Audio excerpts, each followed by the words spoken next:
जी एने जी। जी एने जी, आप मेरा मोमिना क्वेश्चन। है? हाँ। अच्छा, अभी भी है मोमिना? बिल्कुल। अच्छा एने जी, आप ये बताइए कि आपका एक दुश्मन है, ठीक है? हम्म। आपको उस पर बहुत गुस्सा है, ठीक हाँ। है? हाँ। आपने किसी को हायर किया, यानी कोई गुंडे उंडों को हायर किया आपने, हम्म। सुपारी दी उसकी, और वो गुंडा गया उसके घर पे और उस शख्स को भी मार देता है जो आपका दुश्मन है, प्लस उसके घर में जो औरतें हैं उसको भी मार देता है और उसके बच्चों को भी मार देता है, ठीक है? फिर वो हम्म। आपको बताता है कि एने जी, मैंने उसको भी मार दिया, लेकिन उसके साथ साथ उसकी बच्चे और बीवी में मारी गई, ठीक हाँ। है? तो क्या उसकी एक बीवी मिनट, और बीवी भी मारी गई, ठीक है। और जबकि और इस्लाम में लिखा है कि नहीं औरतों नहीं, को मैं जंग में भी मार। एने जी, एने, मैं इस्लाम की बात ही नहीं कर रहा हूँ, टेंशन ना ले आप, एक मिनट रुकिए, मैं नहीं नहीं, हथियार भी आप ओपन। जो क्वेश्चन पूछे ना मुझे पता है, मैंने देखा अभी वो। मैं अभी फिलहाल इस्लाम की बात ही नहीं कर रहा हूँ एने जी। ठीक है। मैंने जी, मैंने एक एग्जांपल दिया आपको, जिसने आपके दुश्मन को मारा और उसमें हम्म। उसकी बीवी और बच्चे भी मारे गए, और आपको पता चलता है, वो आकर आपको बताता है, आपका रिएक्शन क्या रहेगा? मुझे नहीं पता क्या रहेगा, वो तो उस टाइम पे होगा ना जब पता चलेगा। अब ऐसे अरे कैसे मैं बता दें तुम्हारी क्या बात कर रहेगा रहा उस हूँ टाइम अभी, का। यार तुम्हारी हाँ बात कर रहा हूँ। तो मुझे नहीं है ना दुश्मनी जब किसी से, तो मैं क्यों मारूंगी किसी को, नहीं, कहूंगी कि जाओ मार अरे दो। अच्छा चलो, तुम्हारी दुश्मनी नहीं है, तुम्हारे ठीक। पड़ोस में किसी की दुश्मनी है, ठीक है? ठीक है। चलो अपन तुम्हारे हिसाब से हम्म। चलेंगे एने जी, कोई टेंशन नहीं। पड़ोसी की दूसरे पड़ोसी से दुश्मनी है, हम्म। ठीक है? हम्म। हाँ। उसने किसी को भेज के, जिससे दुश्मनी थी, उस शख्स को मारने के लिए कहा था, ठीक है? हाँ। पड़ोसी के दुश्मन को मारा और उसमें उसकी बीवी और बच्चे भी मारे गए, ठीक है? और हम्म। आपको पता चलता है कि उसके बीवी और बच्चे भी मारे गए, हालांकि उससे दुश्मनी नहीं थी, या मारना सिर्फ उस शख्स को था, उस मेल को मारना था, उसकी बीवी और बच्चों को नहीं मारना था, लेकिन उसको मारने में उसकी बीवी भी मारी गई और उसका बच्चा भी मारा गया। आपका क्या रिएक्शन रहेगा?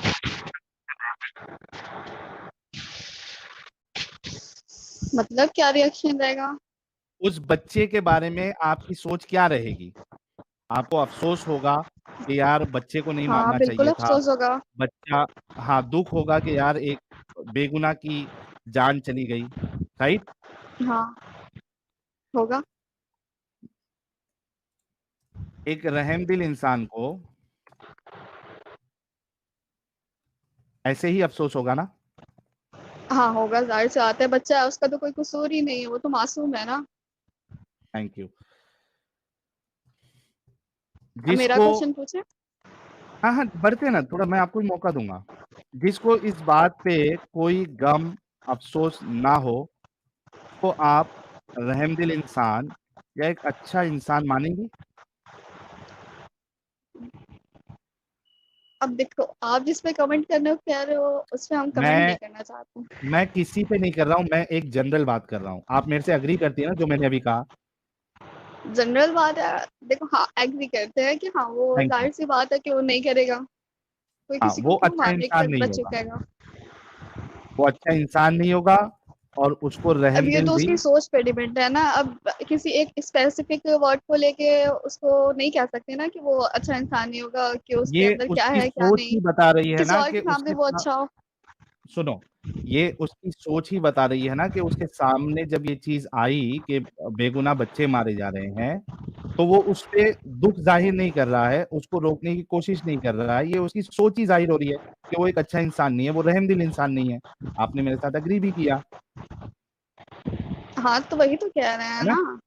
कि हाँ, हो सकता है कि स्पेसिफिक कुछ या कुछ हो या समथिंग कुछ भी। कोई एक कंडीशन अब बता देखो दो। हम जैसे सुनो, हम लोग भी तो कोई कहीं भी बुरे होंगे ना। अब इतनी तो एनए जी, अच्छाइयाँ है नहीं कि हर जगह परफेक्ट हो। हाँ मतलब वो परफेक्ट नहीं हो सकता ना। ऐसा तो नहीं कहा मैंने। अच्छा, ये सब इतनी सब बुराइयां होने के बाद भी उसको परफेक्ट बोलेंगी आप? वही तो, उसी की तो तलाश है कि सही क्या है गलत क्या है, वही तो ढूंढना है, एग्जैक्टली वही तो तो आप, पूछना है। हाँ बिल्कुल, थैंक यू, आप बहुत सही जगह पे ये। अच्छा एनी जी देखिए, आपने कहा कि आप भी समझना चाहती है, अगर वाकई में आप के अंदर ऑनेस्टी है और आप वाकई में समझना चाहती है तो बड़ी आसानी से आप समझ जाएंगी। जैसे कि मिसाल के तौर पे मैंने एक चीज आपको बताई है कि एक रहमदिल इंसान, एक अच्छा इंसान, हमेशा उसके सामने कोई भी कंडीशन आ जाए, आप एक भी ऐसी कंडीशन नहीं बता सकती जहां पे आप बच्चे के मारे जाने को जस्टिफाई कर सके, ठीक है, उसको अच्छा कह सके या उस पर आपको अफसोस नहीं हो। किसी का भी बच्चा हो, दुश्मन का बच्चा हो, किसी का भी, पाकिस्तान में स्कूल में घुसकर बच्चों को मारा गया बंदूक से, कई सारे बच्चे मरे। आप, हम सबको पता है कि आम तौर पे पाकिस्तान और इंडिया को लेके कितना गर्मा गर्मी का मामला रहता है, लेकिन जब ये मामला हुआ, इंडिया में भी, भारत में भी इसका दुख मनाया गया। क्यों? क्योंकि वो बच्चे थे, मासूम थे। हमारी कितनी भी ऊंच नीच हो जाए, लेकिन एक बच्चे के मरने पे भी, चाहे वो हमारे दुश्मन का बच्चा क्यों ना हो, हम खुशी नहीं मना सकते, ना हमको कभी खुशी होगी। अगर पाकिस्तान में कोई बच्चे के मौत पर हमारे में से किसी को अगर खुशी मिलती है तो ऐसे लोगों पर लानत है। आई एम श्योर के जो 7,000 लोग देख रहे हैं मेरी बात से बिल्कुल अग्री करते हैं। तो जब स्कूल में जब हमला हुआ तो हमको भी दुख हुआ और हमने भी दुख मनाया इधर, ठीक है। तो कोई भी एक कंडीशन ऐसी नहीं हो सकती कि बच्चों के मरने पर हमें दुख ना हो। अगर किसी को नहीं हो रहा, अफसोस नहीं हो रहा, तो उसको अच्छा इंसान, उसको रहमदिल इंसान नहीं माना जा सकता। और यही काम लेकिन आपके रसूलुल्लाह ने किया है। ये मैं आपके सामने हदीस पेश करता हूं, ये देखिए,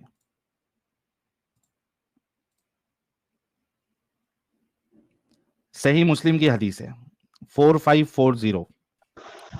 हजरत साब बिन जसामा से रिवायत है कि फरमाते हैं कि मैंने अर्ज किया, ए अल्लाह के रसूल, हमारे शब खून मारने में मुशरिकों के बच्चे भी मारे जाते हैं। शब खून यानी नाइट्रेट्स, ये देखिए इंग्लिश में लिखा है नाइट्रेट्स, रात में जो आप अटैक करते हो, ठीक है, जब वो रात में अटैक करते थे मुशरिकों पे, पॉलिथियस्ट पर, तो उनके बच्चे भी मारे जा रहे थे, और दूसरी हदीस में कि उनकी औरतें भी मारी जा रही थी, ठीक है, लेकिन मुझे औरतों से ज्यादा कंसर्न नहीं है फिलहाल, मुझे बच्चों से ज्यादा कंसर्न। तो मुशरिकों के बच्चे भी मारे जाते हैं। आप सल्लल्लाहु अलैहि वसल्लम ने फरमाया, वो उन्हीं में से है। He said they are from them। आप देखिए कि जिसको हम रहमत लिल आलमीन मानते हैं और कुरान दावा कर रहा है, उनको बच्चे के मरने पे कोई अफसोस नहीं, कोई दुख नहीं, ना उनको रोका कि नाइट्रेट मत करो आप लोग, बल्कि रसूलुल्लाह ये कह रहे हैं कि वो उन्हीं में से है, कोई मुश्किल नहीं, मर गए तो मर गए। यानी जी, क्या ऐसे हाँ, शख्स को हम एक अच्छा इंसान कह सकते हैं? तो एकदम वही तो ऑनेस्टी के मैंने साथ। बताया ना आपको, खुद वही आंसर तो मैं भी ढूंढ रही हूँ ना। हाँ तो आप अपना दिमाग लगाओ ना। एक चीज, अच्छा मैंने ये एक चीज रखी आपकी, आप बताइए कि कुत्तों को देखा है आपने? हम्म।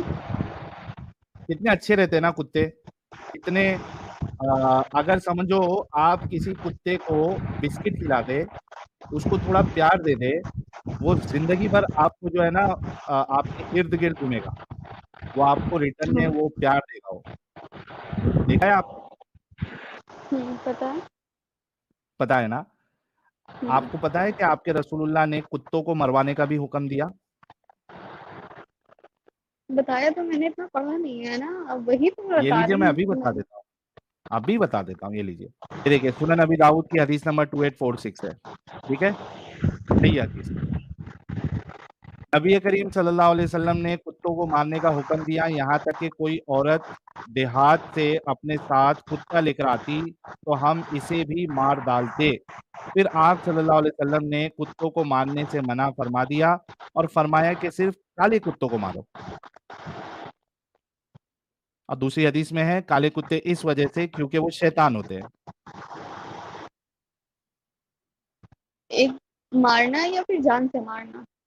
मार देना, खत्म, टाटा बाय बाय। ये देखिए, The Prophet of Allah ordered to kill dogs. Kill dogs है, kill, जान से मार देना है. And we were even killing a dog which a woman brought with her from the desert.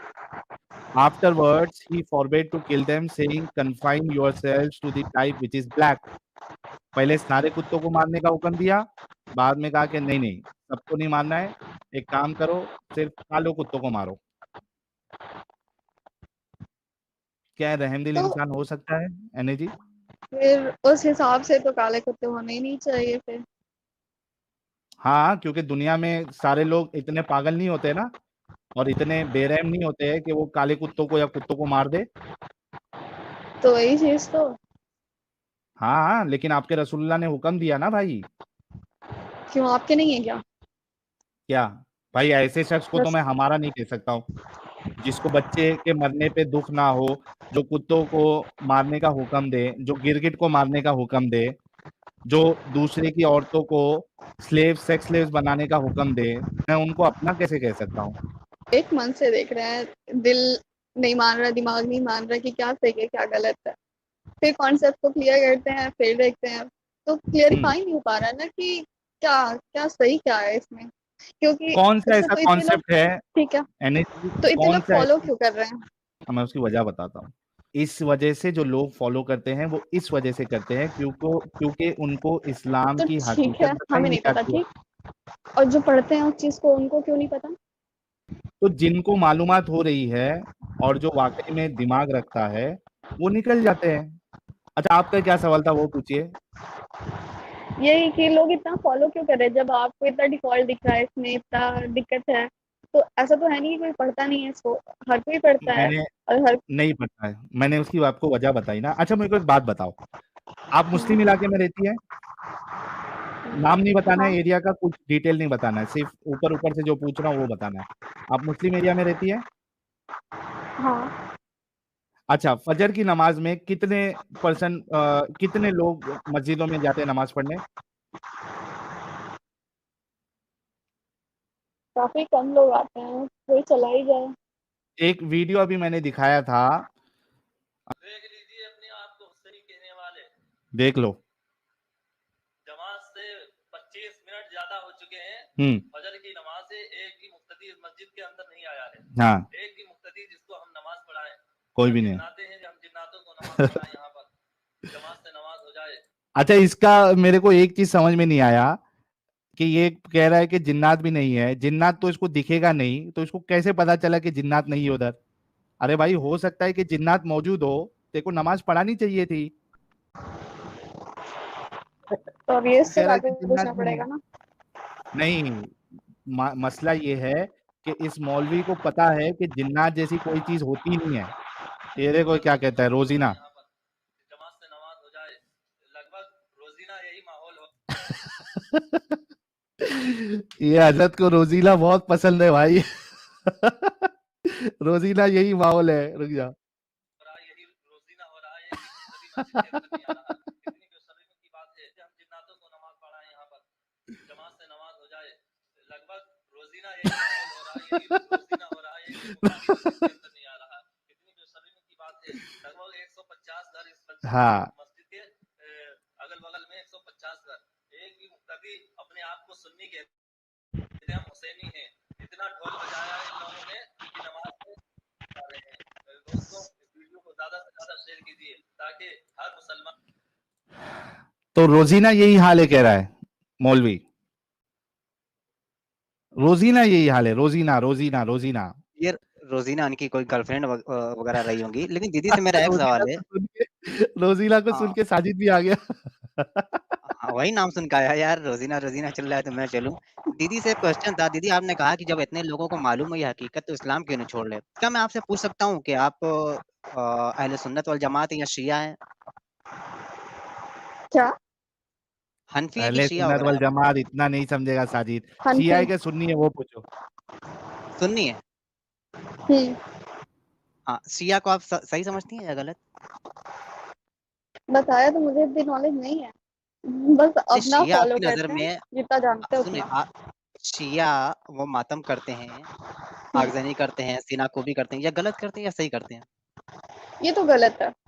खुद को गलत कहाँ है ना? लिखा है खुद को चोट पहुंचाए इंसान, कहाँ लिखा है कि खुद ठीक है, को मारे? खुद को मारने से वापस तो आने वाला नहीं ठीक है, कुछ। ठीक है। आपकी नजर में वो गलत है ना? लेकिन आज भी है शिया गलत। हैं, उनको गलत नहीं लग रहा है ना? क्यों नहीं गलत लग रहा है? वो पढ़ नहीं रहे अपनी किताबों को, है ना? अब ये तो वो इसलिए उनको सही जानेंगे। लग रहा है। और उनके जो आला औलाद हो रहे हैं वो शिया ही हो रहे हैं, क्योंकि उनको सही लग रहा है वो। इसी तरह मुसलमान अपनी किताबों को पढ़ते नहीं है, जानते नहीं है। उनके उलमा तो पढ़ते हैं लेकिन वो भी निकलते नहीं है, और जो पढ़ लेते हैं दिमाग लगाते हैं वो निकल जाते हैं। जैसे आपने बहुत सारी हदीसों को, तफसीरों को तो और इसका फिक्ही मतलब आप मसाइल को उलमा नहीं थे? पढ़ा होगा, नहीं जाना है। क्या हुआ? तो इसका मतलब आप उलमा थे? आप उलमा यानी हम? हाँ हाँ। हाँ, मैं तो आलिम हूँ ना, मैं ऑलरेडी आलिम अच्छा। दीन हूँ। जी, तभी ना इस्लाम को तरक किया, मैंने इस्लाम को छोड़ दिया है। मैंने पढ़ा, दिमाग लगाया, ये इस्लाम में हो नहीं सकता, और ऐसा खुदा ऐसा कह ही नहीं सकता ना। नबी की जो खुसूसियत होनी चाहिए, पाक दामनी उनके अंदर दिखी नहीं, तो फिर इस्लाम को तर्क कर दिया हमने। इतनी आसानी से हो गया? बिल्कुल, दिमाग लगाया, बिल्कुल यार। एक 6 साल की लड़की से एक 52 साल का मर्द शादी कर रहा है, बूढ़ा इंसान, वो कहाँ से सही है? और सिर्फ एक बात भी गलत नहीं है ना, जगह-जगह फॉल्ट दिखता है, कई जगहों पर। हलाला ले लीजिए, खुला ले लीजिए, शादी हलाला ले तो हराम लीजिए। है ना? कुरान से साबित करें हलाला हराम है। मतलब जिस टॉपिक पर भी आप जाएँगी, कहीं न कहीं आपको शिकस्त ही होगी। नहीं, सुना था 1-2 मैंने टॉपिक नहीं है। हराम है। और कहाँ पे जब हराम करार शादी दिया नहीं गया है? कर, हदीस में कोई एक चलिए कोई सेकंड हदीस में देख नंबर के देखना बताइए। पड़ेगा। अगर किसी शख्स ने अपनी वाइफ को तलाक दे दी, तो क्या वो अपनी वाइफ हम्म। को दोबारा लौटा सकता है अपने निकाह में? नहीं। तो फिर कैसे लौटाना पड़ेगा? अगर वो लौटना चाहे, बीवी भी लौटना चाहे और शौहर भी उसको लौटाना चाहे कि हाँ, हम इसको वापस लेना नहीं चाहते नहीं, हैं, इसके लिए वही क्या तो, करना पड़ेगा उसको? यही चीज है। अगर वो कहीं और शादी करती है तो अगर बाय डिफॉल्ट उसके हस्बैंड को कुछ हो जाता है या फिर कुछ भी, या फिर वो उसका हस्बैंड उसको छोड़ देता है, तो वो अगर उसे कुछ है कि हाँ पहले हस्बैंड ज्यादा ये ठीक था या जो भी, तो अच्छा वो एने जी, पहले हस्बैंड के पास एने जी, जा एने सकती जी, है। एने जी, मुझे एक बात हम्म। बताओ। चलो मैं तुम्हारी बात थोड़ी देर के लिए मान भी लेता हूँ। मुझे एक बात हम्म। बताओ कि एक इंसान की म्यूचुअल अंडरस्टैंडिंग है बीवी और शौहर की, वो तलाक देने के बाद वो फिर से मिलना चाहते हैं तो क्यों नहीं मिल सकते? किसी को क्या प्रॉब्लम होना चाहिए इसमें? ये सब शर्त लगाने की क्या ज़रूरत है कि पहले आप शादी करोगे, वो आपको बाय डिफ़ॉल्ट अगर तलाक देगा फिर आप मिल सकते हैं? क्यों भाई? अगर मैं और मेरी वाइफ़ हमने हज़ार तब बार झगड़ा कर रीजन तो लिया और अगर हम पूछना पड़ेगा जुड़ना ना। चाहते हैं फिर से नहीं, आप बताओ ना, आप खुद सोचो, आपने कहा कि ऑप्शन नहीं है। क्यों? ये ज़बरदस्ती क्यों है? आप खुद सोचो। क्योंकि शादी कोई मजाक थोड़ी कि आज इससे किया फिर, अब इतना चांस तो हाँ, मिला था ना मज़ाक 3 महीने का नहीं, 1 मिनट, कि हाँ। चाहे 1 मिनट, 1 मिनट, एने जी, चाहे वो मज़ाक में हो, चाहे नहीं हो, और अगर शौहर तलाक दे देता है, तो बीवी की तो कोई गलती भी नहीं है। बीवी की गलती है? बिल्कुल, नहीं। बीवी को सज़ा क्यों? तो फिर अगर वो बीवी जो है फिर से आना चाहती है या शौहर भी चाहता है, उसने कहा कि ठीक है मुझसे गलती हो गई, तो तीसरे तीसरे लोगों का क्या बनता है कि वो इस तरीके के कानून लगाए? इसका आंसर तो मेरे पास नहीं है ना, तभी तो। एग्ज़ैक्टली। तो बहुत सारी चीज़ें गलत है, आपके पास आंसर नहीं है। आप जो हम चीज़ बता अच्छा रहे साहिल हैं भाई, हम कोई आलिमा तो है नहीं कि हमने पूरी किताब पढ़ ली है आप अच्छा इंसान तो एग्जैक्ट हैं ना? आंसर। आप आपको मालूम है, अगर वो बीवी अगर शादी कर लेती है अपनी खुशी से, रज़ामंदी से कहीं, और वापस लौटना चाहती है, तो ऐसे लौट भी नहीं सकती। हदीसों में क्या बताया गया है, नबी ने बताया गया है कि दूसरा शौहर जब तक आपके साथ हमबिस्तरी ना कर ले, उसका उज़्र मज़ा ना तनासुल चखे। आपके अंदर चला ले, वही वही बता रहा हूँ आराम से। हाँ तो वो उज़्र तो वाइफ तनासुल आपके हस्बैंड अंदर वाइफ की चला तरह ना रहना जाए है। और आपका तो शहद वही ना तुम भी चूस कह रहे ले, हो। तब तक आप लौट नहीं सकती। बीवी के फिर सजा क्यों दी जा रही है? वो तो एक रंडी खाना हो गई ना, एक रंडी हो गई कि मतलब जाइए आप उसके साथ सेक्स करवाइए, फिर तलाक लीजिए, फिर मेरे नहीं, पास तो आइए। वही तो कह रहे हैं, ऐसा नियत करके तो नहीं करना है ना शादी की, हाँ 6 महीने या हस्बैंड के साथ अभी कर लेते हैं, फिर अभी छोड़ देंगे, फिर उससे कर लेंगे। तो ऐसे तो नहीं करना बाय डिफॉल्ट। अगर हस्बैंड को कुछ होता है या उसने छोड़ दिया या लगे कि हाँ नहीं पहले हस्बैंड ही ठीक था। नहीं नहीं, एने जी, अभी मैं आपको एक हदीस बताता हूँ। वहां पे बाकायदा उस बीवी की नीयत सामने रखी गई थी कि उसको पहले शौहर के पास जाना है। उस पे रसूलुल्लाह ने कहा था कि जब तक ये वाला शौहर जो है वो उसको चख नहीं लेता, उसकी शीरनी चख नहीं लेता, उसकी मिठास चख नहीं लेता, तब तक वो वापस नहीं जाती है। ये देखिए, ये किसने शो किया है ये हदीस? मैंने हाँ, ये देखो, थोड़ा नीचे आओ।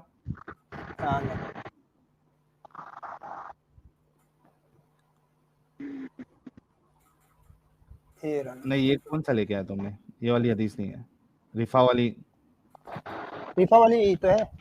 हाँ, एक मिनट, ऊपर जाओ और ऊपर जाओ। हाँ रुको मैं लगा देता हूँ, मैं आराम से इसको पढ़ देता हूँ। हाँ, ये देखो, मैं रिफा की, अच्छा ये साजिद लगाएगा, साजिद ही पड़ेगा। हाँ पढ़ देता हूँ। दीदी जरा म्यूट कर लीजिएगा, एक मिनट। अच्छा, इनको है ना थोड़ा एनर्जी को, ये लास्ट चीज है। हमारे साथ असद नूर भाई बहुत देर से बैठे हैं, जरा उनको ही मौका देना है। ये एक हदीस बताएंगे, फिर इनको थोड़ा और रिसर्च करने के लिए बोलेंगे। जी जी। सही अल बुखारी की ये 5265 है। ओके, हजरत आयशा ने बयान किया कि एक शख्स से रफ़ाई ने अपनी बीवी को तलाक दे दी, फिर एक दूसरे शख्स से उनकी बीवी ने निकाह किया, लेकिन उन्होंने भी उनको तलाक दे दी। उन दूसरे शौहर के पास कपड़े की पल्लू की तरह था, उनका जो सामान मुबारक था बिल्कुल झूला हुआ था। औरत को उससे पूरा मज़ा जैसा वो चाहती थी नहीं मिल रहा था। आखिर अब्दुर्रहमान ने थोड़े ही दिनों रखकर उसको तलाक दे दी। अब वो औरत नबी के पास आई और अर्ज़ किया कि या रसूलल्लाह, मेरे शौहर ने मुझे तलाक दे दी थी, फिर मैंने एक दूसरे मर्द से निकाह किया। वो मेरे पास तन्हाई में आए, लेकिन उनके साथ तो कपड़े की पल्लू की तरह सिवा और कुछ भी नहीं था, यानी उनका झूला हुआ था, खड़ा ही नहीं हो रहा है। कल एक ही बार उसने मुझसे सोहबत की, टिंग-टोंग की, वो भी बेकार, यानी अंदर से गया ही नहीं, सिर्फ़ ऊपर-ऊपर छूकर रह गया, लिखा हुआ है। दुखूल हुआ ही नहीं, यानी अंदर ही नहीं गया, ऊपर-ऊपर छूकर रह गया। क्या अब मैं अपने पहले ख़ावंद के लिए हलाल हो गई, जिसने मुझे तलाक दी थी? तो नबी ने फरमाया कि तू अपने पहले ख़ाविंद के लिए, अपने पहले हस्बैंड के लिए हलाल नहीं हो सकती, जब तक कि दूसरा मर्द तेरी शीरीनी ना चख ले, जब तक तुझे अच्छे से बजा ना दे, तब तक तू हलाल नहीं हो सकती। ये हलाला नहीं तो और क्या है? यहाँ पे उसकी एक मिनट, नीयत भी है। बिल्कुल, इसकी नीयत थी मैं जाना चाहती हूँ उसके पास। अब मैं अपने पहले ख़ावंद के लिए मैंने हलाल हो गई? इतना डीप तो पढ़ा नहीं है मैंने कि आंसर दूं। यही तो हम दिखा रहे हैं ना आपको एनर्जी, ये तो कोई बहाना नहीं है ना कि नहीं पढ़ा। अभी आपको दिखा रहे हैं सब प्रूफ के साथ। और ये देखो एनर्जी, प्रॉब्लम ये है कि एक चीज में गलत, मैं आपको म्यूट कर रहा हूँ, मैं फिर अनम्यूट कर दूंगा। अगर एक चीज में सवाल उठे तो समझ में आता है कि यार हमको समझ में नहीं आ रहा होगा। यार आप खुद म्यूट कर लेना यार एनर्जी। हाँ, थैंक यू, म्यूट हो गया है। अगर एक चीज में सवाल उठ रहा है तो समझ में आता है कि चलो यार, हमको समझ में नहीं आ रहा होगा, दुनिया को समझ में नहीं आ रहा होगा, इन्होंने गलत इंटरप्रिटेशन किया है। दो चीज में चलो यार, दो चीज में प्रॉब्लम है, तीन चीज में चलो यार, सिर्फ तीन चीज में प्रॉब्लम। यहाँ तो सारी चीजों में प्रॉब्लम है, भर भर के प्रॉब्लम है। कितने सारे टॉपिक्स हमने कवर कर लिए आज तक, एक दो प्रॉब्लम तो है ही नहीं, हर चीज में प्रॉब्लम नजर आ रहा है। तो इतने सारे प्रॉब्लम दिखाने के बाद कुछ ऑप्शन बचता नहीं ना उसके सही होने का, एनर्जी। तो आप इस पे जो है, आप 1 महीने से देख रही हैं, आप और भी देखिए हमारे चैनल को। और जो मोमिन हजरात है उनके क्या आर्ग्यूमेंट्स होते हैं वो भी देखिए। और उसके बाद जब आपको तसल्ली मिल जाए कि नहीं यार, हम जो बता रहे हो वाकई में सही है, और औरतों की तो कोई इज्जत वैसे भी नहीं है। आप टैटू बनाएंगी, आप पे लानत। आप वो चोन्ना अगर सामने डालेंगी तो आप पे लानत। आप अगर खुशबू लगा रही है तो आप एक रंडी जैसी है। आप अगर अपने एक सेकंड शौहर एक को, सेकंड, जी, एक खुशबू लगाना कहाँ मना है? खुशबू तो लगा सकते हैं ना। आपको नहीं पता ये बात? लो, मैं अभी बताता हूँ। हम तो लगाते हैं, तो हमें तो ऐसा आप कोई लगाती अपनी हैं तो फैमिली आप में एक भी अच्छी तो औरत है। है ही नहीं। एक मिनट, आप अगर खुशबू लगा रही हैं तो आप एक अच्छी औरत है ही नहीं। ये देखिए, ऐसा नहीं होता। अरे रुको ना, कैसा होता मैं बताता हूँ आपको। आप म्यूट कर लीजिए। ओके म्यूट कर लीजिए। ये देखिए all India Muslim personal law board के मौलाना इत्र लगाने वाली महिलाओं के बारे में क्या कह रहे हैं? कोई शरीफ औरत बाजारों से खुशबू लगाकर नहीं जाती। समझ रहे हो? समझ रहे हो आप? समझ रहे हो? कोई शरीफ औरत बाजारों से खुशबू लगाकर नहीं जाती। मौलाना कह रहे हैं एनर्जी अगर आप खुशबू लगाती है तो आप शरीफ औरत है ही नहीं। तो इत्र क्यों बनती है फिर? वो मर्दों के लिए है, आप लोगों के लिए है ही नहीं। आगे सुनाता हूं मैं, पहले सुन लो, म्यूट कर लो, म्यूट कर लो। और इससे डेंजर, ये तो सिर्फ अच्छी औरत नहीं बोला है, आगे वाला मौलवी तो रंडी तक बोलेगा। एक मिनट रुको। औरत अगर इत्र लगा के जाए और उसकी ये नीयत हो कि वो खुशबू जो है कोई दूसरा सूंघे, तो उस औरत को प्रोस्टिट्यूट कहा गया है, प्रोस्टिट्यूट जानी, जानिया कहा गया है। Can women wear perfume or other? इसको भी सुन लो, नूरानी चेहरे को। Outside in general public, where they're traveling and there are non-Arab men around, at that time it is not correct for the woman to put perfume. बस उनके पास वो छोटी सी special हाँ, एनर्जी भी ऐसी लगाती होंगी, पुश पुश। ठीक है, हर जगह खुशबू बना के चले। हाँ। और ये खुशबू का मकसद क्या है? सारी दुनिया जानती है इसका मकसद क्या है। अल्लाह रहम करे, अगर ये मकसद नहीं भी है तो आप एक बहुत ही घटिया और इंतहाई घटिया लोगों वाला अमल कर रहे हैं। औरत का खुशबू लगाना बेइंतहा गलत अमल है। गलत अमल। जो औरत अपने घर से खुशबू लगाती है, यहाँ तक कि मर्दों को उसकी खुशबू महसूस होती है। ऐसी खुशबू लगाने वाली औरत कितना नूरानी है ये भी। के दिल सानिया की हैसियत से उठाया जाएगा। हाय हाय हाय हाय। नबी सल्लल्लाहु अलैहि जानिया। वसल्लम ने फरमाया कि हाँ। जो औरत खुशबू लगा के घर से बाहर हाँ। निकलती है मर्दों के सामने से, मर्दों के सामने से। जन्नत की खुशबू हराम है, कमा क़ाल सल्लल्लाहु अलैहि वसल्लम। हाँ। शरीफ हाय औरत हाय हाय हाय। खुशबू लगाकर नहीं जाती। इन सब मौलवियों तो के वो मुंह तो- में ना पिछवाड़े में उंगली डाल के इनके मुंह में डाल दो। ऐसे ऐसे नहीं तो मौलवी हैं। दूसरा जो था, दूसरा नूरानी चेहरे वाला, वो तो हाँ, कह रहा तो है घर में तो लगा आप- सकते हैं ना। हाँ हाँ, तो खुद के लिए लगा सकते हैं ना, किसी को दिखाने के लिए थोड़ी घर में लगा नहीं सकते ना, हैं। वो हाँ, बोले कि गैर के सामने लगाना। ना। यार सुनो एनर्जी, वो कह रहे हैं कि आपकी नीयत कुछ भी हो, आपको नहीं लगाना, आप एक घटिया लोगों जैसा काम कर रहे हो। लेकिन अब तो कॉमन सी बात हो गई है। ये मौलवी तो अभी के हैं, ये क्या, ये 1400 साल पुराने मौलवी नहीं है। 1400 साल पहले जो बड़ा मौलवी आया था, उनके स्टेटमेंट के अकॉर्डिंगली ये आज के मौलवी बयान दे रहे हैं। ये जाकिर नालायक कहाँ कभी का है, ये अभी का है। ये और वो जो पर्सनल लॉ बोर्ड का जो मौलवी है कभी का है, ये अभी बयान दिया है। 1400 साल पहले वाला बयान नहीं है ये, आज फैज भी अभी का ही है। लोगों को। हाँ फैज भी अभी का है। हाँ, फैज जो एडवोकेट फैज अभी का है, वो बीवी स्पेशलिस्ट तारिक जमील जो है, तारिक मसूद, वो अभी का है। तो ये आज के मौलवी है जो कह रहे हैं कि अगर आप इस तरीके से यूज करोगी तो आप एक प्रोस्टिट्यूट जैसी है, या जो प्रोस्टिट्यूट वर्ड यूज नहीं करना चाह रहा, वो घटिया वर्ड यूज कर रहा है, घटिया लोगों के जैसा काम कर रही है। तो ऐसी बहुत सारी चीज है एनर्जी जो इस्लाम औरतों की बेइज्जती करता है, उसको नीचा दिखाता है। ये अपने आपको आईब्रोज नहीं खेती बनवा कहा गया सकती, है, आईब्रोज तक नहीं बनवा सकती भाई ये। आईब्रोज तक नहीं। अगर आप आईब्रोज बनाएंगी तो आपके ऊपर लानत। आप टैटू खेती नहीं में भिजवा है, सकती है। टैटू नहीं कर सकती। चलो टैटू तो एक एक्सट्रीम हो गया, टैटू उसको तो छोड़ दूर दो। हो गया ना। आईब्रो तो हाँ। कॉमन है, आईब्रो तो कॉमन है, क्यों नहीं कर सकती आईब्रो? खेती है आप एक, कुरान में है खेती। आप बीवी जो है औरत, वो खेती होती है मर्द के लिए, जैसा चाहो ये उस पे समझ खुदाई लीजिए करो। एनर्जी, आप अगर ऊंट के कजावे पर भी सवार हैं और आपका शौहर चाहे कि वो एक आपसे सेकंड, सोहबत करना चाहे, आईब्रो उसका वाली दिल कर बात, रहा है तो वो आपको। हाँ जी, आईब्रो वाली आईब्रो बात वाली क्या कह रही बात हैं? हाँ, करवा सकते हैं उसको। अगर मर्दों की मुशाबत, जिस चीज से मर्दों की मुशाबत जाहिर होती है, वो चीज करवा सकते हैं। जैसे आईब्रोज है ज्वाइंट हो गई हैं, किसने तो कहा उसको आपको? करवा सके। साजिद हाँ, हदीस करवा लेके आओ। सकते हैं। ये स्क्रीन पर आ गई, स्क्रीन पर आ एनर्जी गई। तो करते है हैं लोग। ये एक, नहीं लोग करते हैं, लोग लानती है वो। आपके रसूल क्या कहते हैं देखो, ये देखो, Allah has cursed those women who practice tattooing and those women who have themselves tattooed and those women who get their hair removed from their eyebrows and faces and those who make artificial spaces between their teeth for beauty whereby they change Allah's creation. आप सोचो कि अल्लाह की लानत हो रही है तुम पर अगर तुम आईब्रो बनाती है एने जी। मैं नहीं, जो बना मैंने भी सुना था, तो जो बनाता है मैंने उनसे पूछा तो उन्होंने यही क्लेरिफिकेशन दिया कि जिससे मर्दों की मुशाबत जाहिर होती है वो अरे चीज आपके हटा सामने सकते अभी आपके सामने तो मैंने हदीस रख दी ना। हैं। अब उनसे पूछना पड़ेगा ना, उन्होंने किस हदीस पूछ से लो ये दिया तो था। कुछ बताओ। आपकी नजर में मौलाना बड़े हैं या फिर आपके रसूल बड़े हैं? बस हाँ तो ये रसूल की अहमियत ज्यादा है। रसूल साहब की ये सब बातें हैं।